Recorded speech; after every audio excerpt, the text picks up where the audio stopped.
If you're a do-it-yourselfer looking for ideas and inspiration to help you make the most of a small yard, this video is for you. It can be hard to know where to start and what to spend your time on, so I picked 5 great outdoor projects for do-it-yourselfers like you. We'll talk about the pros and cons of each project, and I include actual do-it-yourself cost along with some before and after pictures. Every project here can be done by one person. Some of these you can do in a day, but others take a bit more time. I'm not a contractor, a landscaper, or a designer, and you don't have to be either. If you can visualize something in your yard, then you can build it. So get started right now. I'm not promoting any products in this video, but I do list some of the resources I've used in the details below to give you a starting point. So check out the notes, and I'd love to hear from you in the comments. Let's start with a project that's super easy and doesn't require any special skills. An outdoor lighting system can make your yard look like a resort, and this project's right at the top of the list for homeowner satisfaction. The best part?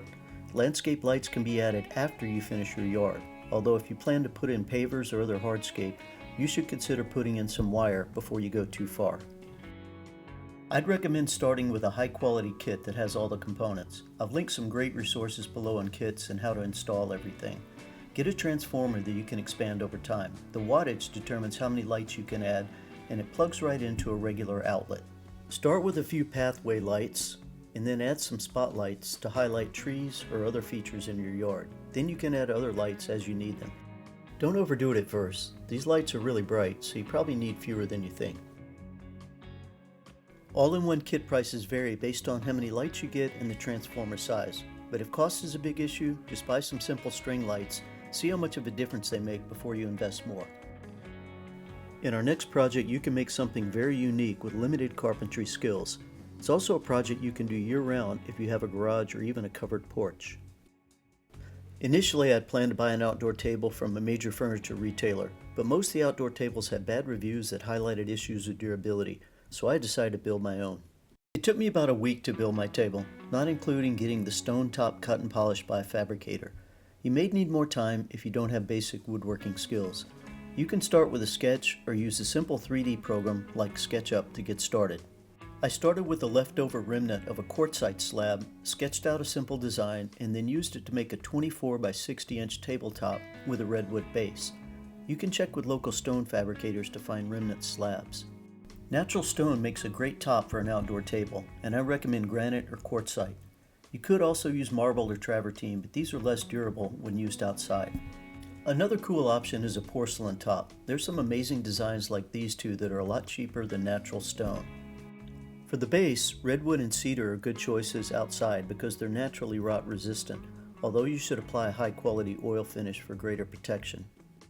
The design is very simple, durable, and allows for disassembly. This design is in SketchUp free, and I've linked the plans below. The 3 main parts are the stone top, a wood frame for the top, and the leg assembly. Once the stone slab is attached to the top frame, that's one section, and the lower assembly with the legs is the second section. This 2-part design allows for easy disassembly and storage. You don't need a lot of tools to create this table. Also, all of the cuts and joints are square, making for an easy project. Material costs may look expensive, but compared to the products with bad reviews being sold online, I think it's a fair trade-off, and it's a lot more fun to make your own. Gabion walls are great for defining a space when you don't need a full fence or just want to add some interesting features to your landscape. This is probably the simplest project of our 5. Gabions can be used for low walls, screens, seating areas, or even higher retaining walls. River rock is a great choice because it's available everywhere and has a nice finished look. Angled stones are better if you're building a retaining wall or need a more stable base for something like a seating area. You can buy the Gabions as kits online, or you can buy wire segments from a local wire distributor and construct them with lumber or steel supports. For a better result, I recommend leveling the area with sand and compacted paver base before filling the Gabions, like you see in these pictures. Gabions are also a great solution where your building code doesn't allow for a full height fence, which is common in front yards. Costs for Gabion kits are very reasonable. I put a link to some resources below. A drought-tolerant lawn is perfect for small yards because not only is it easier to tackle than a large yard, but it can really increase the curb appeal of your home. I decided to do it because where I live in the West, it doesn't make sense to keep watering and mowing grass, so I wanted a total yard replacement. Plus, I wanted to add some color and make my yard more interesting. Improving your landscape can earn an immediate return on your investment and make your house stand out. But keep in mind, some people just love green grass, especially families with kids, so a drought-tolerant landscape isn't for everyone. To get started on your yard, you should map out a design to help you visualize what the end result will be. If you have a very small yard, just starting with a hand drawing or a sketch of your yard and iterate as you go. I used Punch software to design my yard. It's easy to learn, and I've linked some info below. You'll need to remove grass or other vegetation, amend the soil, and get some native plants or low-water perennials in place. Removing grass is hard work, so you may want to outsource this. Be sure to call 811 to mark utilities before you start digging. Drought-tolerant yards are popular in the West where we get less rain, but you can use low-water plants like these salvias and fountain grasses in street strips, near sidewalks, and any other area where grass doesn't make sense. Consider using succulents. They're some of the most beautiful and easy to maintain plants you can find and require almost zero water once established. If you love flowers, there are tons of low water ones that look great. Poppies and columbine are beautiful and they self-seed, so you can have them year after year. Not all your plants have to be in the ground. Planters are low maintenance and also look great. Many succulents like these agaves will produce small plants that grow up from the roots. To create a sense of scale and add interest, consider adding some boulders to your landscape. Here's a few key takeaways. Always start with a plan. A hand sketch is fine. Not all your plants are going to make it, so experiment a little bit. If you already have irrigation, preserve some lines for drip irrigation. You'll need it to get plants established. A new yard doesn't appear overnight. It takes time to put plants in place and watch them grow. Your costs are pretty much limited to plants and other materials, so quite reasonable if you do it yourself. If you want to add more usable space to your home, a floating deck is a great yard project.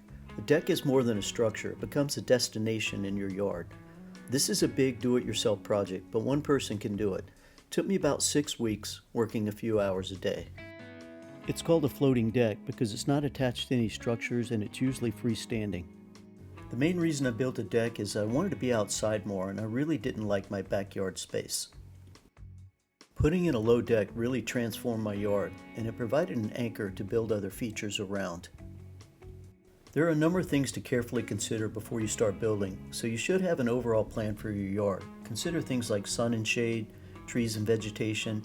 Are you going to have lights, electricity, plumbing, etc.? I used Punch software to design my yard, but a simple hand sketch works fine as you think through all these things. Think about how or if you plan to cover your deck. A simple shade sail is an easy retrofit. But a fixed pergola may require foundation work and some design changes in how you build the deck frame. I wanted to buy the best materials I could afford, especially the decking. I ended up choosing TimberTech, a composite product, because I love their color choices and it doesn't warp like wood. You can see a close-up of the texture on the right. You can use real wood for the decking, but sooner or later you'll need to repair it, refinish it, or replace it. Let's talk about construction techniques. There's an excellent video from Lowe's Home Improvement that shows you exactly how to build this deck, linked below. The deck is built using deck blocks on level compacted paver base. It has a conventional frame made of pressure-treated lumber. With deck blocks, there's no need to pour any concrete. For a single deck step, I used a large bluestone slab that anchors the deck and looks cool. You could also use a manufactured tread for a step. Costs can vary a lot based on lumber prices in your state and the type of decking you use, but you get what you pay for. Doing it yourself will save you thousands of dollars. After I'd finished renovating my yard, I realized I hadn't considered a heat source. I thought about building a fire pit, but I ended up buying the Solo stove. It works really well and it's portable, so I can use it pretty much anywhere. And it looks great in my yard. I hope this video provided you some ideas and inspiration to make your yard beautiful and unique. Please check back soon as I'll be adding videos for each one of these projects. I'd love to hear from you in the comments below.